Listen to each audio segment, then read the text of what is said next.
Hello kids, welcome to grade 9 history class, and in today's class we are going to discuss chapter 1 which is the French Revolution chapter. तो जो French revolution का chapter है वो हमारा है chapter 1 and today's session we are going to discuss session 3. तो आज हम लोग डिस्कस करेंगे फ्रेंच रेवोल्यूशन चैप्टर का session 3. So let's start with it. First of all we are going to recap और we are going to just see कि हम लोगों ने सेशन 3 में क्या डिस्कस किया था. सो सेशन 3 में we discuss about the subsistence crisis. Subsistence crisis is a situation where the basic means of livelihood are endangered. तो जो basic means of livelihood है, जब वो basic requirements लोग पूरी नहीं कर पाते हैं तो उस situation को बोलते हैं subsistence crisis. And we also saw कि कैसे French society में एक मिडिल क्लास ग्रो हो रहा था. And what were they thinking? There thinking was कि जो प्रिविलेज सोसाइटी में लोगों को बाय बर्थ मिलती हैं वो ऐसा नहीं होना चाहिए. एंड जो सोसाइटी में लोगों को जो पोजीशन मिलनी चाहिए that should be based on merit. और द मिडिल क्लास जो ये ग्रो हो रही थी उसमें the people were from the third state and they were prosperous and educated people. ऐसे लोग थे जो प्रॉस्पेरस थे एंड एजुकेटेड थे. So they were thinking about all these things. And also the third thing what we learned, and also we learned that there were two philosophers, John Locke and Jean-Jacques Rousseau, and they started writing about all these things which were happening in the society. तो जो Jean-Jacques Rousseau थे, he proposed a new form of government जिसमें होता है एक judiciary, the executive and the legislative. So now let's start with the session 3. So Louis XVI had to increase taxes, and we have seen कि why Louis XVI had to increase taxes. What were the circumstances जिसकी वजह से उनको taxes बढ़ाने पड़ रहे थे, वो हम लोगों ने देखा था अपने सेशन 1 से ही. we started looking at those reasons कि क्यों उनको ये जो taxes हैं उनको बढ़ाने पड़ रहे हैं. because when he became the king, याद है आपको, he found an empty treasury. जो उनका treasury था वो empty था. That was the main reason कि उनको taxes बढ़ाने के लिए सोचना पड़ रहा था. In France of the old regime, the monarch did not have the power to impose taxes according to his will alone. So जो फ्रांस ओल्ड रेजीम का था उसमें उनको ये पावर्स नहीं थी कि जो किंग होता है वो अपने आप अपनी मर्जी से जब मन चाहे टैक्सेस बढ़ा ले. तो उसका क्या होगा फिर जब वो खुद नहीं कर सकते? तो there should be a process. तो उनको भी एक प्रोसेस से ही वो टैक्सेस बढ़ा सकते थे. तो लुइस जो 16 थे उनको टैक्सेस बढ़ाने, तो वो देखते हैं हम आगे कि उन्होंने कैसे इन टैक्सेस को बढ़ाने के लिए क्या किया. He had to call a meeting of the State General which would then pass his proposal for new taxes. तो उनको जो स्टेट जनरल हैं उनकी मीटिंग बुलानी पड़ी जिससे जो वो मीटिंग में वो प्रपोजल होगा न्यू टैक्सेस बढ़ाने का उसको वो पास कराएंगे.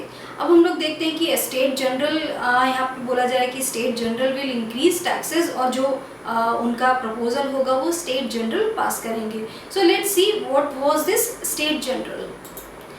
The State General was a political body to which the 3 states sent their representative. तो जो ये 3 states थे जो हम लोगों ने अपने फर्स्ट सेशन में पढ़े, उनके जो रिप्रेजेंटेटिव होते थे वो थे स्टेट जनरल में.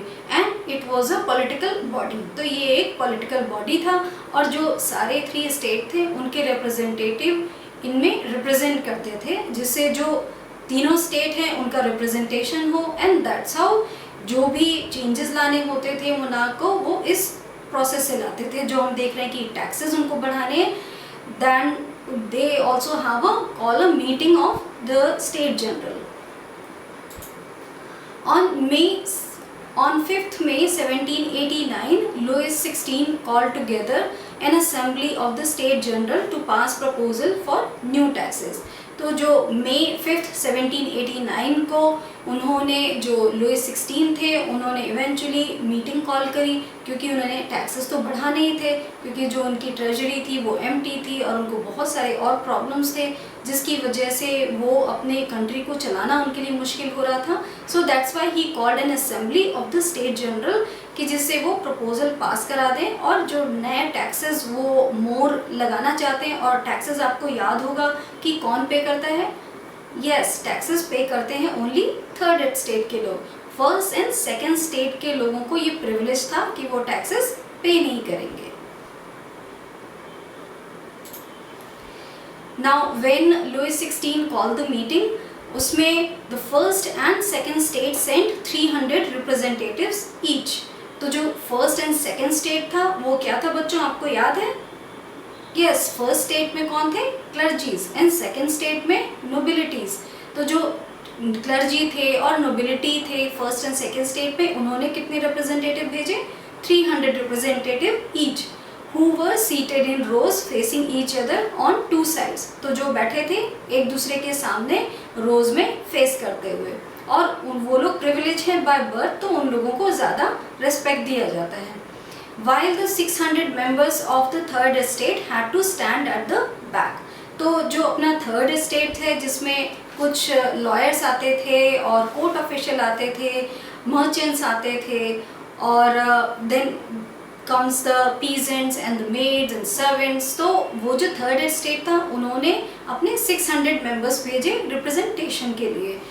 बट द थर्ड एस्टेट के जो लोग थे उनको they had to stand at the back, उन्होंने उनको पीछे खड़ा किया। और जो थर्ड एस्टेट के लोग थे उनमें से जो पीजेंट्स थे and artisan and also women, they were denied access to come in this assembly. But what they did, they send their demands and जो भी उनको बोलना था, जो भी उनकी मांगे थी, जो ग्रीवेंसेस थे, what they did, they wrote letters in approximately 40,000 letters they send through their representative of the third state. तो उनका रिप्रेजेंटेशन उन्होंने ऐसे किया, but the artisan, peasants and the women were denied access here. Now voting in the state general in the past had been conducted according to the principle that each state had one vote. So जो पास में voting होती थी state general में वो ऐसे होती थी कि जो एक स्टेट है उसका एक वोट होता था। सो 3 स्टेट हैं उनके एक एक वोट होते थे, एंड दिस वाज जो पास से जो ये चला आ रहा था कि जब भी स्टेट जनरल की मीटिंग होती थी तो this is how they use to vote. तो अब देखते हैं कि अब क्या चेंज होता है, will it happen the same way जो पहले होता था या something will change. Now members of the third state demanded that voting now be conducted by the assembly as a whole where each member would have one vote. Now जो third state के member हैं उन्होंने ये demand की कि जो voting है, जो पहले हम लोगों ने देखा कि वोटिंग कैसे होती थी कि जो एक स्टेट है उसका एक वोट होता था। नाउ जो थर्ड स्टेट के लोग हैं उन्होंने ये डिमांड की जो वोटिंग है वो असेंबली को एज अ होल देख के किया जाए, एंड उसके जो सारे मेंबर्स हैं each member should get one vote.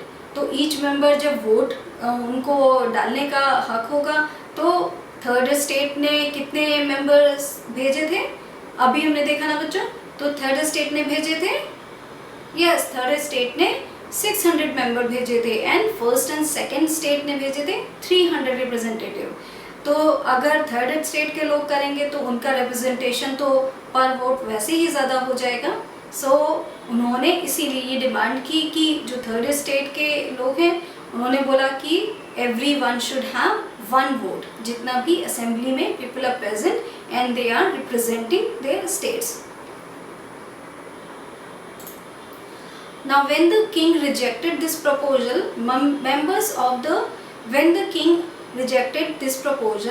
members of the third state walked out of the assembly in protest. तो when the third state members demanded कि each member should get one vote, then जो monarch थे king Louis 16 थे, he rejected this proposal. He didn't like it because अगर वो ऐसा करेंगे तो whatever the third state wanted वैसा हो जाएगा। That's why what he did, he rejected this proposal. Now when he rejected this proposal, तो फिर जो थर्ड स्टेट के लोग थे उनको दे डिडंट लाइक दिस कि उन्होंने ये रिजेक्ट कर दिया, एंड दे थॉट कि it was a better way to represent the whole assembly that each member gets one vote. But Louis XVI he didn't like this, so he rejected the proposal. Now when he rejected the proposal, जो third estate के लोग थे, what they did, they walked out of the assembly in protest. तो उन्होंने protest किया and they walked out of the assembly. तो उन्होंने vote भी नहीं किया और उन्होंने वहाँ से assembly से walk out कर लिया.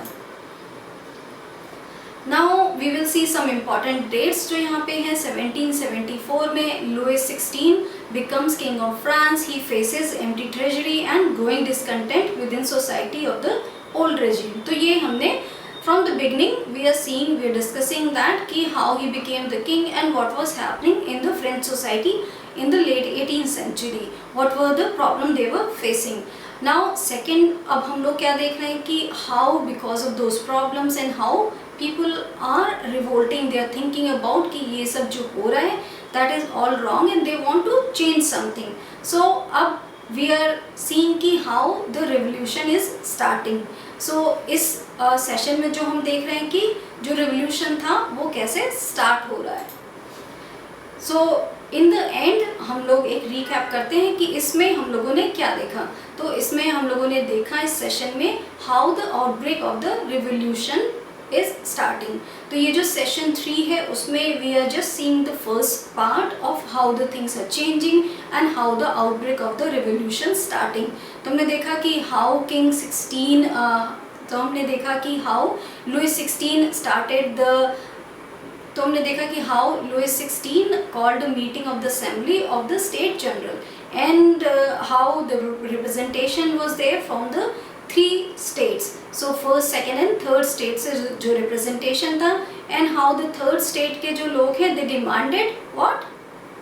Yes, they demanded that each member of the assembly जो है वहाँ पे they should get one vote to जो पास होना है resolution उसका उनको एक एक वोट दिया जाना चाहिए. But Louis 16 he did not like this, he did not like this way कि इसे ये proposal वो new taxes का वो इसके थ्रू करें. So that's why he rejected this proposal and this is how we are seeing and we are discussing कि outbreak of revolution कैसे हुआ. So this is what was we have discussed in the session 3 and we are going to discuss the next part of the outbreak of revolution in the next session. So this is all for this session now. Thank you.